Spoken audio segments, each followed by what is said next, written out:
Assalamualaikum warahmatullahi wabarakatuh. Perkenalkan, nama saya Nur Fadila dengan NIM 210710033 dari Universitas Maliko Saleh, Fakultas Keguruan dan Ilmu Pendidikan, Prodi Pendidikan Matematika.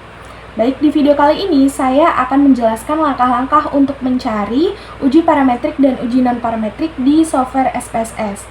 Sebelum kita masuk ke dalam langkah-langkahnya, saya akan menjelaskan sedikit mengenai uji parametrik dan uji non-parametrik.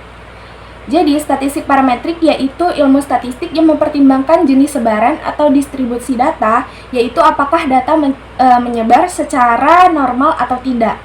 Nah, dengan kata lain, data yang akan dianalisis menggunakan statistik parametrik harus memenuhi asumsi normalitas.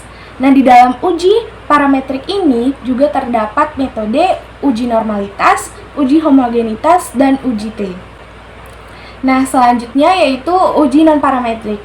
Jadi, uji non-parametrik ini merupakan suatu metode atau cara uji terhadap populasi yang tidak membutuhkan asumsi parameter apapun. Dengan kata lain, uji non-parametrik tidak bergantung pada populasi dan uji non-parametrik juga tidak ada distribusi yang perlu diketahui dan tidak ada parameter yang akan digunakan. Nah, di dalam uji non-parametrik ini kita akan menggunakan metode uji Mann-Whitney. Nah, berikut langkah-langkah penggunaan software SPSS untuk mencari uji parametrik dan uji non-parametrik.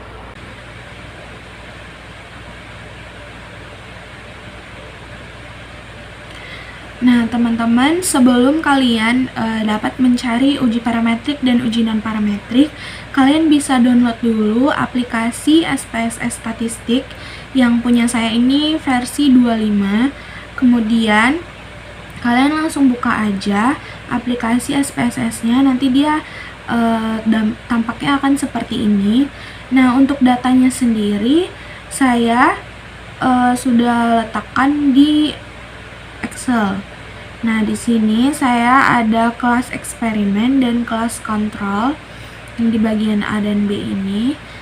Nah, ini tuh data dari skripsi Kakak Letting. Nah, di sini dia menggunakan data n-nya, jadi dia mencari uji normalitas, homogenitas, dan uji T-nya itu menggunakan data n-gen. Nah, kemudian ini kita langsung aja masuk ke dalam aplikasi SPSS-nya. Ini saya langsung bagi dua layar aja biar lebih gampang.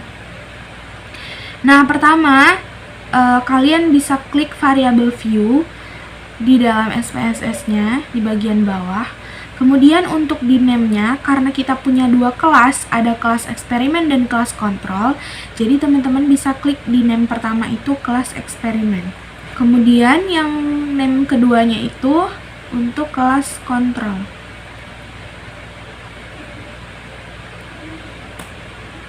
Nah, selanjutnya karena data n-nya itu ada 5 angka belakang koma, jadi untuk di bagian desimalnya ini kita ubah jadi 5. Oke, selanjutnya di bagian measure-nya ini kita ganti ke scale karena dia berupa angka. Nah, karena udah kita ganti semuanya, nggak semuanya sih, maksudnya ada beberapa yang mau kita ganti, yang perlu kita ganti, langsung aja kita masuk ke data view-nya. Nah, di sini di bagian atas sudah ada namanya yang udah kita buat tadi, eksperimen dan kontrol. Kemudian di bagian data yang ada di Excel ini, langsung aja kita copy semuanya. Untuk yang kelas eksperimen, langsung kita pastekan ke kelas eksperimen yang ada di SPSS. Selanjutnya ke kelas kontrol.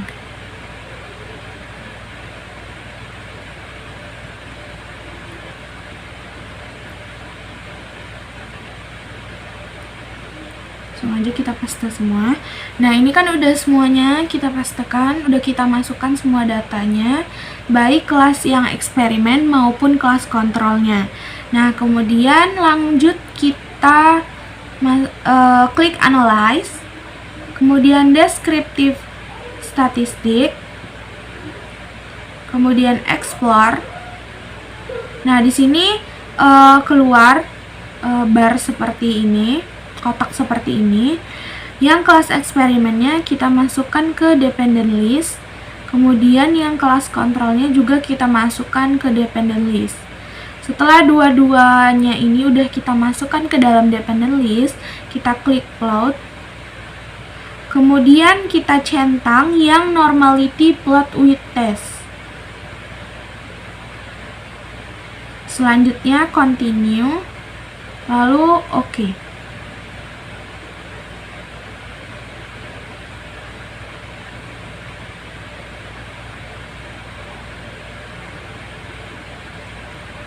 Nah, maka dia langsung keluar data yang ingin kita cari. Nah, di sini selain dia dari uji normalitasnya, ada deskriptifnya tentang meannya, mediannya, nilai maksimum, minimum, rank, dan lain-lainnya. Kemudian yang di bawahnya ini terdapatlah dia test of normality-nya. Untuk kelas eksperimen, signifikannya untuk yang metode Kolmogorov-Smirnov itu signifikannya itu 0,2000. Kemudian kelas kontrolnya juga untuk yang Shapiro-Wilk-nya 0,305 dan untuk yang kelas kontrolnya itu 0,625. Maka dari itu data yang kita cari ini bersignifikan normal.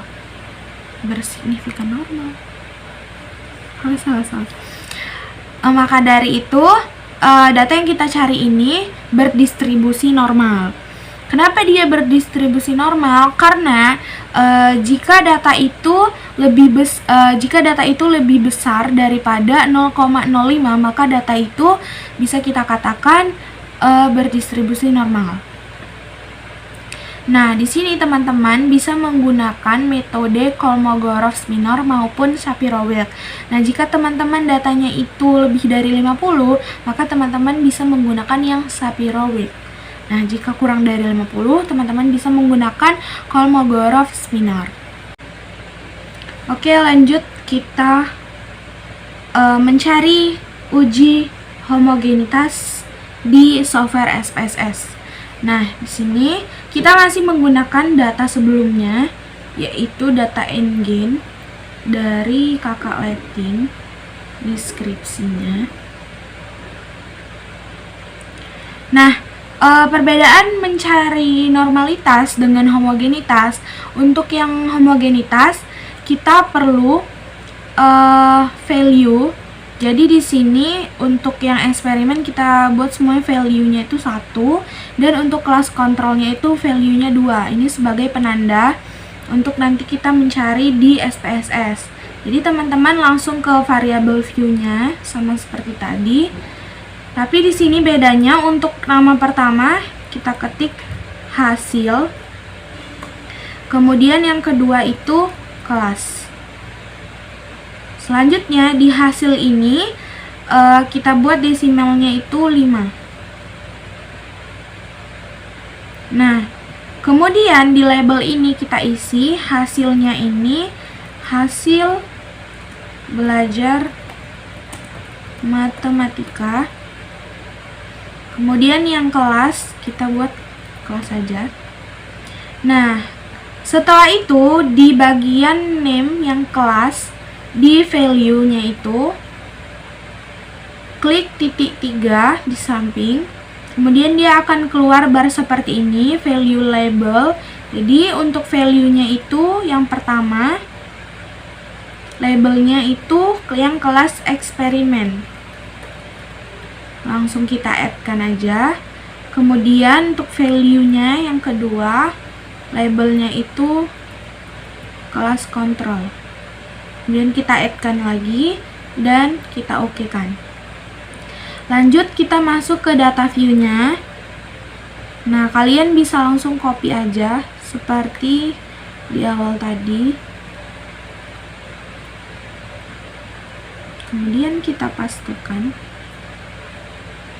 Nah, bedanya di sini untuk kelas eksperimen dan kelas kontrolnya itu dia satu baris gitu, teman-teman. Jadi setelah udah kelas eksperimennya dimasukkan datanya, Nah, lanjutan kelas kontrolnya itu kita letakkan di bawah kelas eksperimen tadi di software SPSS-nya.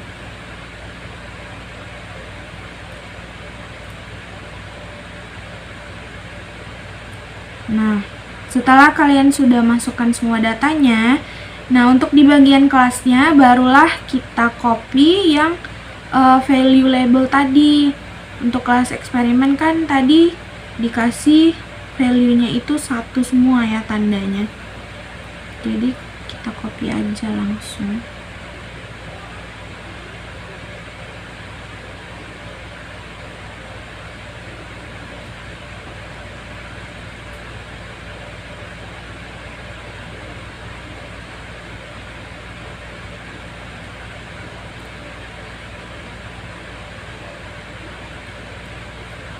Nah, dia bakal otomatis langsung keluar. Kemudian yang kelas kontrolnya labelnya itu tadi 2. Kita letakkan. Nah, setelah teman-teman semua udah masukin datanya, kemudian udah masukin label dari kelas-kelas yang udah kita kasih label 1 dan 2 tadi, langsung kita ke analyze, kemudian compartments, kemudian one way ANOVA. Nah, akan keluar bar seperti ini one way ANOVA-nya. Kemudian yang hasil belajar matematikanya kita masukkan ke dependent list. Untuk kelasnya kita masukkan ke faktor. Kemudian klik option. Nah, di sini teman-teman bisa centang yang homogeneity of variance test. Kemudian klik continue, lalu klik OK. Nah, maka dari itu langsung akan keluar nilai dari tes homogenitas of variance dan nilai dari uji ANOVA-nya juga keluar. Nah, di sini dikatakan bahwa base of mean-nya nilai signifikannya itu 0,514, 0,573, 0,573 dan 0,521 untuk di tes homogenitasnya. Maka dari itu data yang kita uji ini berdistribusi homogen karena nilainya itu lebih besar dari 0,05. Baik, selanjutnya di sini kita akan mencari uji T pada software SPSS. Nah, di sini saya menggunakan data sebelumnya, yaitu data dari NGen, calculating deskripsinya.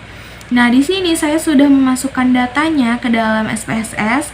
Memasukkan datanya itu hampir sama seperti uji homogenitas tadi. Di sini ada kelas eksperimen dan kelas kontrol. Kemudian kita langsung klik aja yang di bagian analyze. Kemudian compartments. Nah, di sini kalian bisa pilih yang independent sample t-test karena kita akan menguji uji T-nya. Nah, yang hasil belajar matematika kalian bisa masukkan ke dalam tes variabel, dan untuk yang kelasnya itu masukkan ke dalam grouping variabel. Nah, kemudian define group. Untuk grup yang pertama kita ketikkan 1 dan grup yang kedua kita ketikkan 2, kemudian klik continue lalu OK. Nah, maka akan keluar uji independent sample testnya. Di sini ada Leibniz test for equality of variance dan t-test for equality of means. Di sini ada nilai signifikannya, ada nilai uji T-nya. Kemudian di bagian atasnya ini juga terdapat grup statistiknya. Di sini ada mean-nya, ada deviasinya, kemudian ada standar error mean-nya. Nah, ini dia hasil dari uji t-test pada software SPSS. Nah, oke, selanjutnya jadi kita di sini akan mencari uji non parametriknya. Nah, untuk uji non parametriknya saya menggunakan metode uji mean with me. Nah, di sini teman-teman saya menggunakan data yang berbeda dari sebelumnya. Jadi data yang saya pakai ini sama juga dari calculating, tapi ini tidak data NGen-nya. merupakan di sini data dari daftar skor tes kemampuan pemecahan masalah matematis. Ini beda skripsi. Jadi datanya itu sudah saya masukkan di dalam SPSS. Untuk memasukkan datanya itu sama seperti uji homogenitas dan uji T tadi. Ini udah saya masukkan semua, hasilnya dan kelasnya juga udah saya bedakan kelasnya. Nah, langsung aja teman-teman bisa klik analyze, kemudian non-parametric test. Lanjut ke legasi dialog. Nah, di sini pilih yang to independent sample. Nah, untuk hasil belajar matematikanya, teman-teman bisa masukkan ke tes variable list, dan untuk yang kelas, masukkan ke dalam grouping variabel. Sebelum kalian okekan untuk define grupnya, masukkan grup yang pertama, klik 1, dan grup yang kedua, klik 2. Kemudian teman-teman bisa klik continue. Nah, di sini kita centang yang mean Whitney karena kita untuk mencari metode mean Whitney-nya.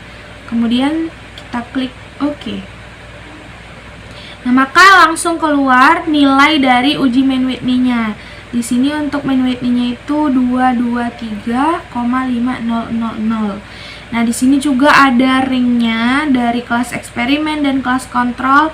N-nya itu totalnya 45, ada mean ringnya, ada sum of ring-nya, ada nilai nah di sini juga ada metode dari Wilcoxon-W, ada Z, kemudian ada nilai signifikannya.